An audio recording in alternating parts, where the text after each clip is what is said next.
کیا یمن اور سعودی عرب کے درمیان کشیدگی ایک بار پھر پورے خطے کے لیے توانائی کا نیا بحران بن سکتی ہے؟ حوثیوں کے دعوے کے مطابق سعودی عرب کے اہم تیل کے راستوں کو ڈرون حملوں سے نشانہ بنایا گیا ہے اور اس کے اثرات عالمی تیل مارکیٹ تک پہنچ سکتے ہیں۔ مڈل ایسٹ میں ایک بار پھر کشیدگی بڑھتی دکھائی دے رہی ہے۔ یمن کے حوثی گروپ، جنہیں آپ ہوتی کے نام سے بھی سنتے ہیں، یمن کے حوثی گروپ نے دعویٰ کیا ہے کہ اس نے سعودی عرب کے اندر ایسے اہم مقامات کو ڈرون حملوں کا نشانہ بنایا ہے جو ملک میں کچے تیل یعنی کروڈ آئل کی ترسیل یعنی اس کی سپلائی کے لیے انتہائی اہم سمجھے جاتے ہیں۔ ایسے راستوں سے نشانہ بنایا ہے۔ یہ حملے ایسے وقت میں سامنے آئے ہیں جب خطے میں پہلے ہی ایران، امریکہ، اسرائیل اور مختلف علاقائی گروپوں کے درمیان تناؤ موجود ہے، جبکہ عالمی توانائی کی منڈیاں بھی غیر یقینی صورتحال کا سامنا کر رہی ہیں۔ اب اس کے دراصل پس منظر میں کیا ہے؟ یہ حالات کیوں پیدا ہوئے ہیں؟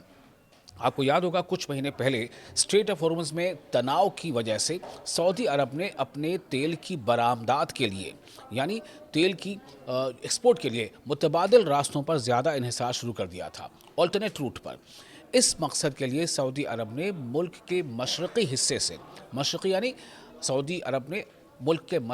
یعنی ایسٹرن حصے سے تیل کو ایک بڑی پائپ لائن کے ذریعے بحر احمر یعنی ریڈ سی، لال ساگر کے ساحلی شہر ینبع منتقل کرنا شروع کیا، جہاں سے تیل دنیا کے مختلف کنٹریز کو برآمد کیا جاتا تھا، ایکسپورٹ کیا جاتا تھا۔ اسی وجہ سے مشرقی سعودی عرب سے ینبع تک جانے والا یہ راستہ آج سعودی معیشت اور عالمی توانائی سپلائی کے لیے انتہائی اہم سمجھا جاتا ہے۔ حوثیوں کے فوجی ترجمان بریگیڈیئر جنرل یحییٰ سری کے مطابق یمنی فورسز نے متعدد ڈرونز کے ذریعے سعودی عرب کے ان حساس مقامات کو نشانہ بنایا جو کروڈ آئل کی سپلائی اور نقل و حمل سے جڑے ہوئے ہیں۔ حوثیوں کا کہنا ہے کہ یہ کارروائی سعودی ڈرونز کی جانب سے یمن کے فضائی حدود کی مبینہ خلاف ورزیوں کے جواب میں کی گئی ہے۔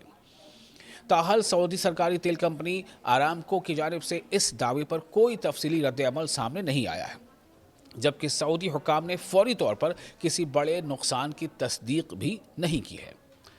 تازہ ترین صورتحال یہ حملہ ایسے وقت میں ہوا ہے جب چند دن پہلے بھی حوثیوں نے سعودی عرب کے بحر احمر یعنی لال ساگر کے ساحلی شہروں جازان اور ینبع میں تیل سے متعلق تنصیبات کو نشانہ بنانے کا دعویٰ کیا تھا۔ بعض رپورٹس کے مطابق جازان میں دھوئے کے بادل اور آگ کے شعلے بھی دیکھے گئے تھے، جبکہ ینبع کی جانب آنے والے بعض میزائلوں کو فضائی دفاعی نظام یعنی ایئر ڈیفنس سسٹم نے روک لیا تھا۔ اس سے قبل حوثی گروپ سعودی عرب سے متعلق بحر احمر یعنی ریڈ سی کی بحری سرگرمیوں کے خلاف پابندی یا بلاکیڈ کی دھمکی بھی دے چکا ہے، جس کے بعد ریجن میں تجارتی جہاز رانی یعنی جو کمرشل نیویگیشن ہے اور تیل کی سپلائی کے حوالے سے خدشات بڑھ گئے ہیں۔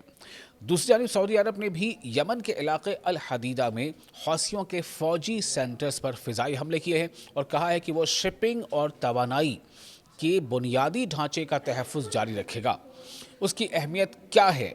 یہ جو حملے کیے ہیں یا حملے کا دعویٰ کیا ہے ابھی حوثیوں نے، اور اس کی اہمیت کیا ہے؟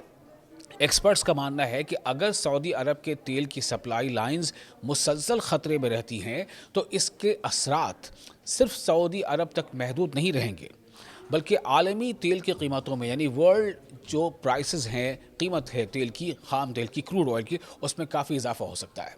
اور ساتھ ہی ساتھ جو سی ٹریڈ ہے یعنی بحری تجارت میں رکاوٹ اور انرجی کی سپلائی سے متعلق نئے خدشات پیدا ہو سکتے ہیں، خاص طور پر اس لیے کہ ینبع اب سعودی عرب کے لیے ایک انتہائی اہم برآمدی مرکز بن چکا ہے، جس کے ذریعے تیل کو اسٹریٹ آف ہرمز سے بچا کر عالمی منڈیوں تک پہنچایا جاتا ہے۔ مختصر یہ کہ حوثیوں کا تازہ ڈرون حملے کا دعویٰ صرف ایک فوجی کارروائی نہیں بلکہ خطے کی توانائی کی سلامتی اور عالمی تیل مارکیٹ کے لیے بھی اہم پیش رفت سمجھی جا رہی ہے۔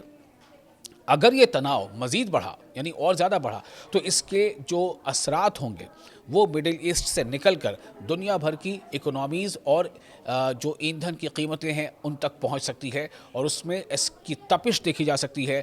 ایندھن کی قیمتیں بہت زیادہ بڑھتی ہوئی نظر آ سکتی ہیں۔